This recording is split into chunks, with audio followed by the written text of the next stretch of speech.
ಎಲ್ಲರಿಗೂ ನಮಸ್ಕಾರಗಳು. ದಿನಾಂಕ 11/7/2026ರಂದು ರಾಜ್ಯ ಕಾನೂನು ಸೇವೆಗಳ ಪ್ರಾಧಿಕಾರದ ನಿರ್ದೇಶನದ ಮೇರೆಗೆ ಮತ್ತು ಜಿಲ್ಲಾ ಕಾನೂನು ಸೇವಾ ಪ್ರಾಧಿಕಾರದ ನಿರ್ದೇಶನದ ಮೇರೆಗೆ ನಾವು 11/7/2026ರಂದು ಮೆಗಾ ಲೋಕ್ ಅದಾಲತನ್ನು ಹಮ್ಮಿಕೊಂಡಿದ್ದೇವೆ. ಅದಕ್ಕೋಸ್ಕರ ಎಲ್ಲ ಪಕ್ಷಗಾರರು ಎಲ್ಲ ರೀತಿಯ ಪ್ರಕರಣಗಳಲ್ಲಿ ಬಂದು ಭಾಗವಹಿಸಿ ಆದಷ್ಟು ಹೆಚ್ಚಿನ ರೀತಿಯಲ್ಲಿ ರಾಜಿ ಮಾಡಿಕೊಳ್ಳಬೇಕಾಗಿ ನಿಮ್ಮಲ್ಲಿ ಈ ಸೂಚನೆಯನ್ನು ನೀಡುತ್ತಿದ್ದೇವೆ. ಗೂಡಿನ ನ್ಯಾಯಾಲಯದಲ್ಲಿ ಒಟ್ಟು ಪ್ರಕರಣಗಳು ಸುಮಾರು 9,500 ಇದ್ದಾವೆ. ಅದರಲ್ಲಿ ಜಾಸ್ತಿ MEC ಕೇಸಸ್ಸು ಮತ್ತು ಮೆಟ್ರಿಮೋನಿಯಲ್ ಕೇಸಸ್ಸು ಮತ್ತು ಚೆಕ್ ಬೌನ್ಸ್ ಕೇಸಸ್ಸು ಇದ್ದಾವೆ.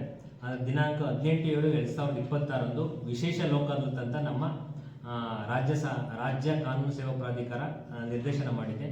ಅದರ ಬಗ್ಗೆನೂ ಸಹ ಹೆಚ್ಚಿನ ಕಕ್ಷಿದಾರರು ಬಂದು ಈ ಲೋಕ್ ಅದಾಲತ್ ವಿಶೇಷ ಲೋಕ್ ಅದಾಲತ್ ಲಾಭ ಪಡ್ಕೋಬೇಕಾಗಿ ಈ ಮೂಲಕ ಕೇಳ್ಕೊಳ್ತಾ ಇದ್ದೀನಿ. ಟ್ರಾಫಿಕ್ ಕೇಸಸ್ಸಲ್ಲಿ 50% ರಿಯಾಯಿತಿ ಇರುತ್ತೆ.